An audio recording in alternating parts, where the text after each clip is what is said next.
So I'm Fiona Bryan, and I am Ask a Career Expert, and I'm sitting here with Ray Lazaro, who I have known for 3 years now. You and I met working.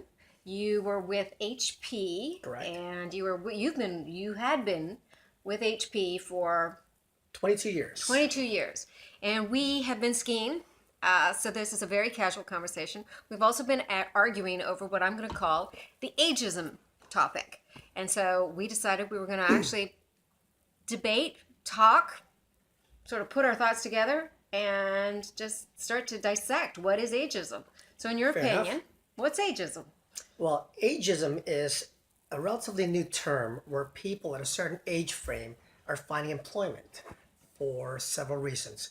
One would probably be the fact that there's competition, salary expectation, and opportunities itself are not as many as in the past. So, are you saying it's ageist discrimination? Because in my coaching practice, I would say that when people talk about ageism, they really seem to be saying it's age discrimination. I'm 57. Yes. You're about my age. I'm 55. Okay. Thank you. Yep. Yeah. I have Amy a problem Glorious, with the word age discrimination. discrimination, because really my biggest concern here is that people at our age frame are just expecting the career or the title to be handed to them. In reality, what I'm seeing in the market today is that people, again, in their mid 40s, late 40s to 50s, are not improving their skill, their accreditation, and their and added value to the corporation. And they just assume that because they've done their time, the job is theirs. Okay, so we're also talking deserve versus earn. And Absolutely. I think you and I remarkably would agree in that everybody has to earn it year after year. I remember in sales when I used to be, in full-time sales of CAD/CAM systems, you're only as good as your last deal. Absolutely. So really, are we saying that you're only as good as what the market needs you to be this year? Well, I agree with that completely. And to a certain degree, corporations get lean pre and post recessions. And a lot of corporations learned a valuable lesson in 2000, in the late 2000s, because they were too heavy, top heavy, or they didn't really look at and prepare for what's going to happen post recession. Yeah, I mean, but here's the thing, since 2009, 2008, we haven't even had a recession. So why is everybody facing this ageism? And I don't mean everybody. Correct. If you open up, if you're interviewed in corporate North America, if you open up a website, everybody seems to look fresh-faced and under 30 and the future. So why is it that if in theory the economy has been doing well, why is it that people of 55 and up are still potentially being penalized? Well, getting back to the post recession era, a lot of corporations, again, got used to being lean, and the profits improved, and they wanted to be status quo with the profits, or even make it that much more. So salary, they drove a lot of the salary expectations down. Well, we were also earning a ton of money. I mean, if I think of the pyramid, there was so much competition in 2000s to try and get in that top part of the pyramid. Indeed. And to be earning, 150,000 plus. Yes. And when all the projects, because a lot of my clients are, well, they're 36 to 54. Yes. They are starting to feel that squeeze of like, my network's is not necessarily as helpful to me. I feel that what I used to be doing 3-4 years ago, forget that I'm bored, that's a whole different other problem. Okay. But 3-4 years ago, nobody wants to necessarily hire me easily, and they definitely don't seem to want to pay the money. Yes. So the first part of your statement would be salary. So for example, back in the late 90s, early 2000s, we would hire an SAP Platinum certified person at about $200 an hour. That equates to about $400,000 a year, give or take. Yeah. Today, they're making about 130. Right, and that's what, if you don't mind, you don't have to talk about it, but that's what sort of happened to you. You could feel that your level, because you were senior director level and at your pay grade and everything, you could feel it tightening. Yes. Yeah. Right. So a lot of corporations, and not just HP, it's across the board. A lot of them want to get top lighter because everyone were to keep them aboard would be given these fancy titles. But aren't we giving up the expertise? Aren't we giving Oh, up the stripes on the absolutely. back? Aren't we giving up all sorts of things? Absolutely. So, The one topic you and I never really discuss is what offshoring did to such numbers. So Yeah. let's be honest here. Offshoring A changed lot the of game. offshoring changed the game because in the 90s and in the 2000s, and it became a major push. When somebody was making, say, $80,000 a year, that would buy Yeah. a full team in another country. So now a lot of corporations are accustomed to that. A lot of clients are used to that kind of savings. So it's become status quo. Yeah.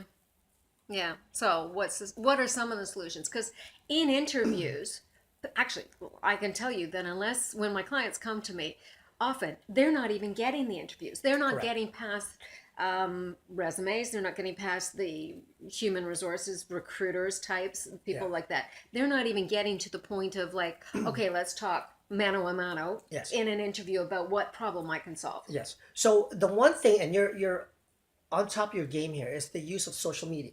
So back then, you would see a posting for a position, and you apply to it, and there may be one channel for that HR, possibly two with a placement agency. But today, it's gone. Now you've got all these other sites like LinkedIn, like Monster, and so on. Yeah. So now they're getting inundated with resumes. So all of a sudden, instead of 10 applicants, you're getting 150.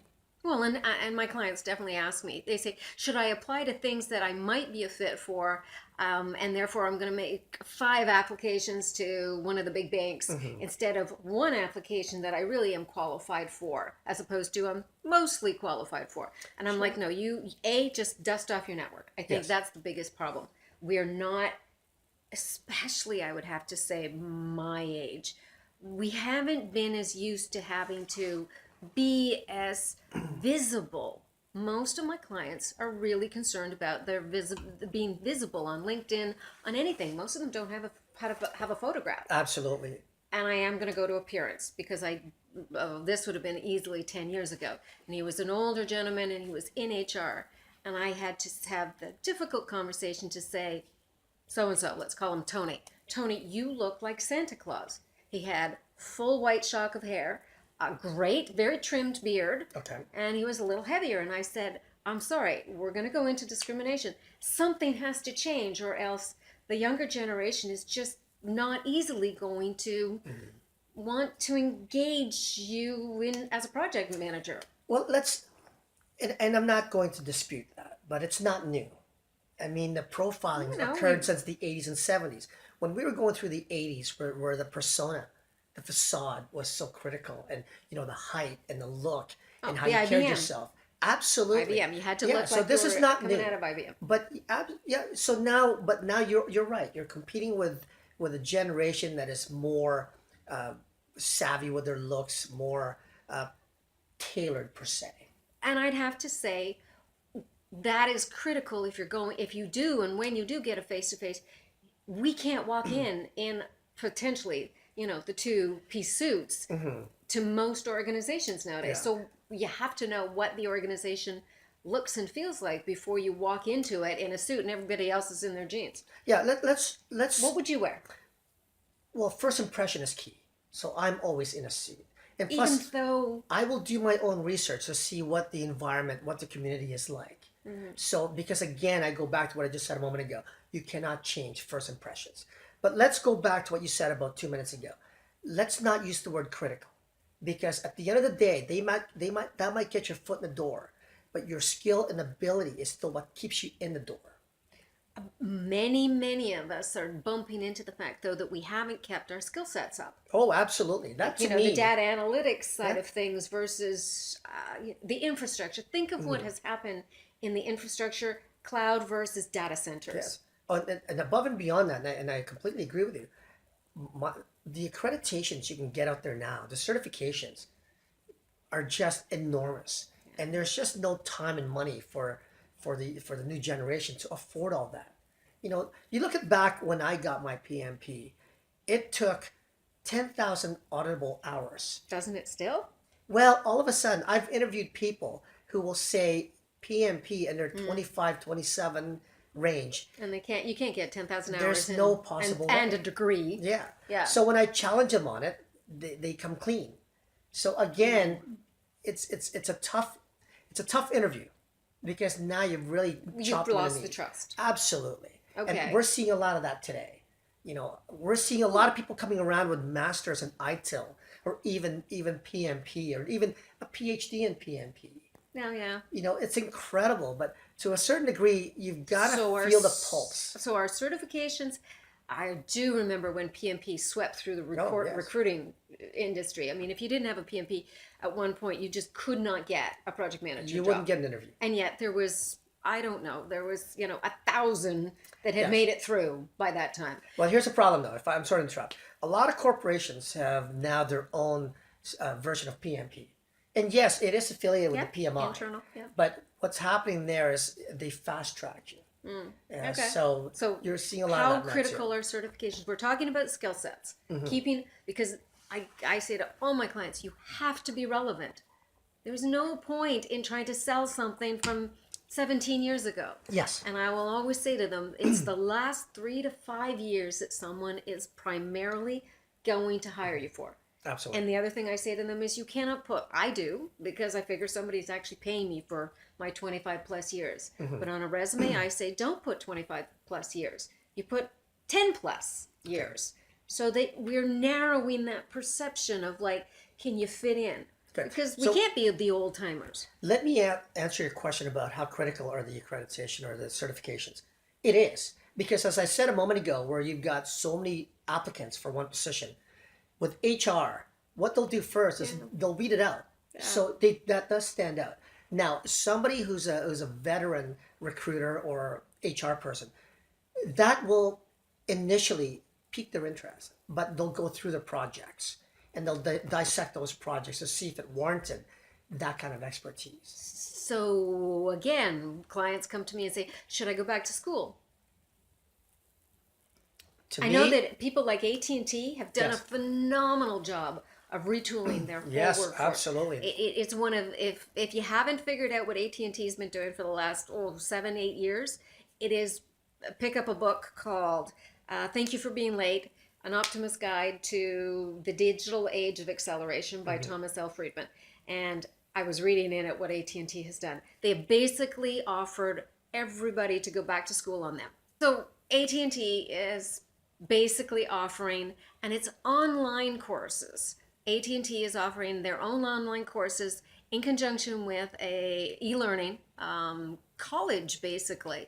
And they're putting everybody back. So all of their telecom, their call center, everybody has a chance to go back and upgrade their skills. So what was HP doing?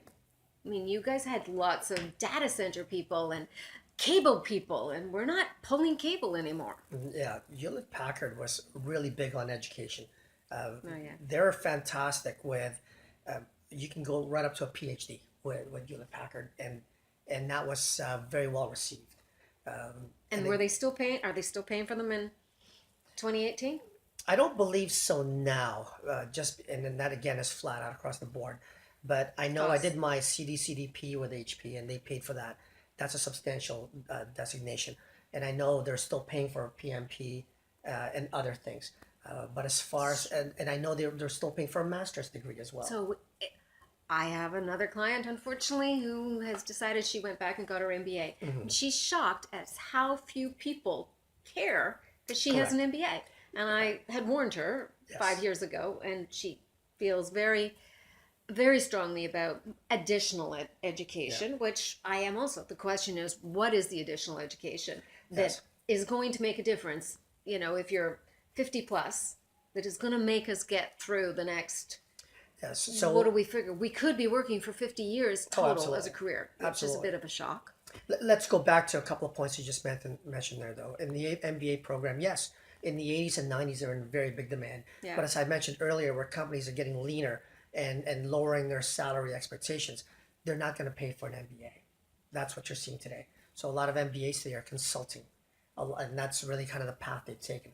So park that topic. Although management consultants are not in vogue right now. No, absolutely not. Oh my God, And I've again, taken many times that off a resume. Oh, and it's cyclical. And you bring up another point. So a lot of people have different versions of their resume to dumb it down, and that's really you have sad. to.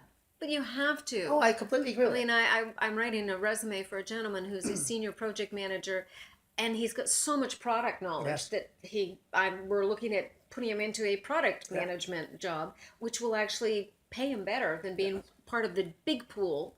And maybe that's one of the things. If you're part of the big pool, how do you stand out? And I mean, we've got to look for a niche, a vertical piece that is going to spark interest from somebody.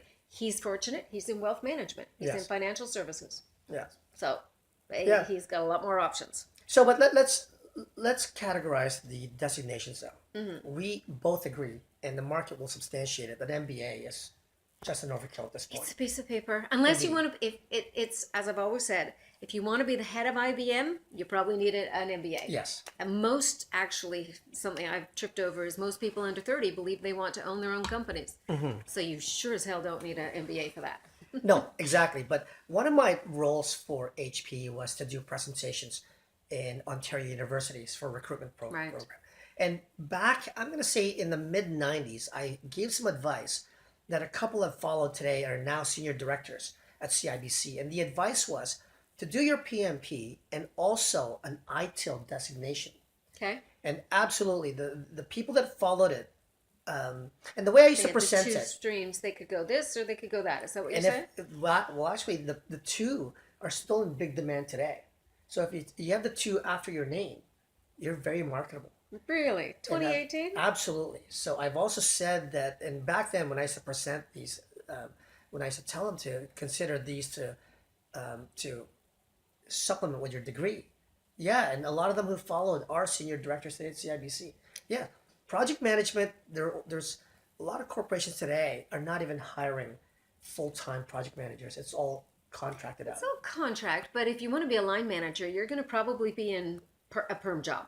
Oh, absolutely. Okay, so I mean, if I'm a 55, 60-year-old line manager, what is it that I have to do that if somebody says, okay, it's your turn, you're going to be laid off, you've been earning, let's be generous as a line manager, 125, 140, that's generous for Canada for sure. That's very generous. Very generous. How on earth, what is the solution? What is possible solutions at 60 to be able to move into another thing? I am saying the network, the ability to be visible, to be very relevant, to change a resume, to not just put in a job description is key, and to be willing to be out and energized. I'm sorry to say, you talked about we've been skiing. Yes. How do you keep the energy up? I mean, that's the big thing that if I come into an interview, they have to really feel that I'm engaged and I'm interested, as opposed to like, okay, I've been doing this for 20 years type of thing. Yeah,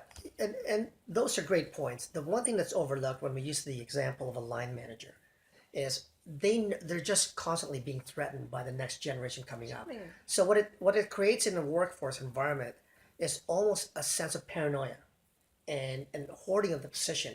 And instead of developing the next generation. That's also happening in people's networks. Oh, absolutely. Oh, I'm not going to tell you about that because I might need that job. Absolutely. Yeah. So it's creating a me, myself, and I approach, and that's also a dangerous practice. As a manager for HP, my job was to develop the next person. So the way, and my colleagues used to laugh, I always called it the shark tooth mentality. When the shark loses a tooth, one pops up right away. Okay. So in a project situation where your staff is critical, you want to make sure that everyone has overlap skills and deliverables for that exact reason. I'm still not sure we've solved this. I'm 60 years old. I've been a line manager. Okay, let's be nice. I'm a director. I think of my clients.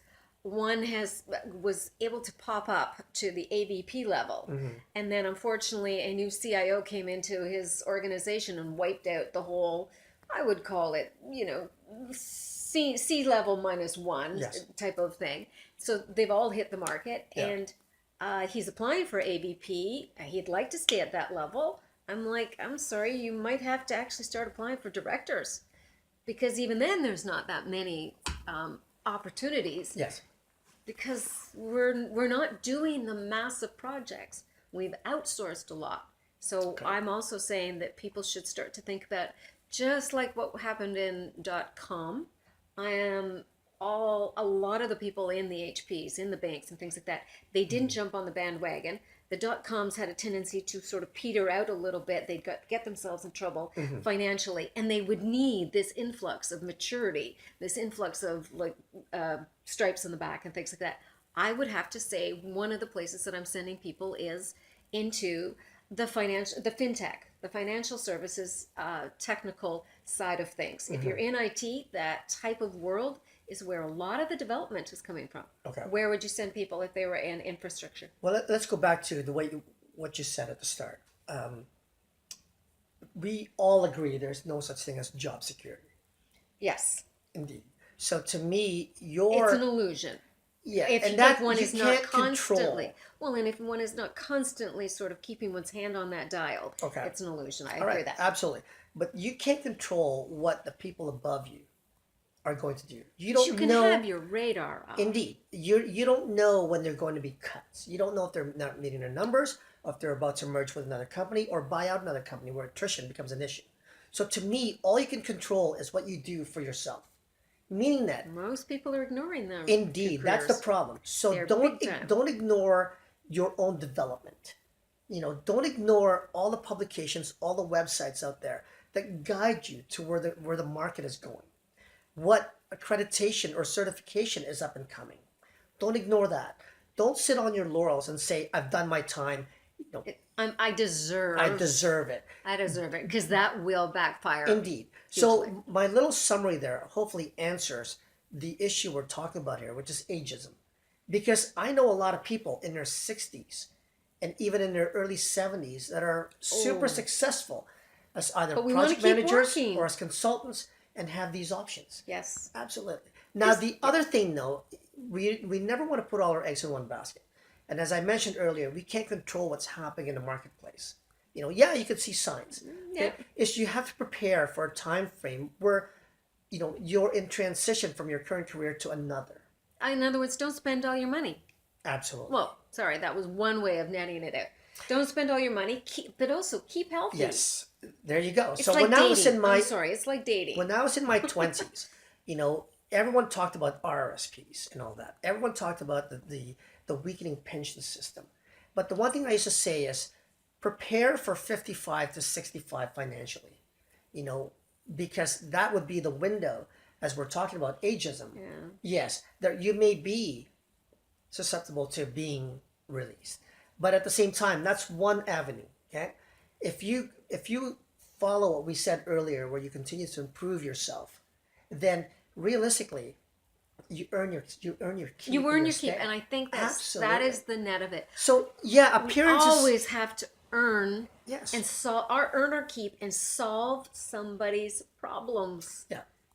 Back in the 80s, and again, it's been a while, so I can't even quote you who did this.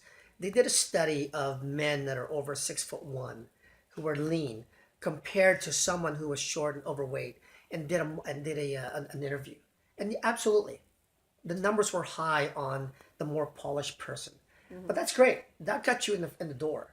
But your skill, In theory, you had to keep your job then. indeed. So the question is, if it's more about the facade is fine. The society we live in. It's Okay? important. It is. That's the society we live in. Yeah. The facade is important. It's like dating. But Yep. let's make sure that there's substance in what you can deliver, because that's what's going to expose you.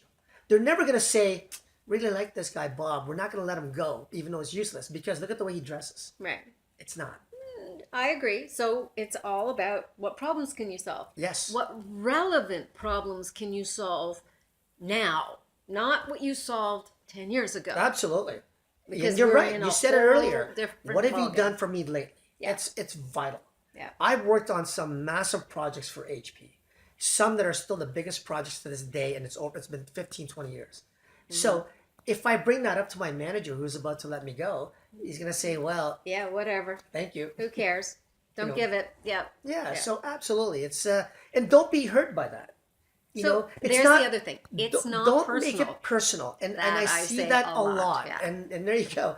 I see it a lot where like they make dating. it personal. Don't make it personal. Don't, just make sure that you continue to improve yourself, because that's the only thing you can control. And I'm going to say, you have to know what's relevant. And if you don't know what's relevant, then you have to go to your friends and circle of influence or a coach or someone and say, what is going on? What has Sure. shifted in the last, Yeah. because in the last 2 years, we've had a major shift. Yes. I think some of my clients are in GE.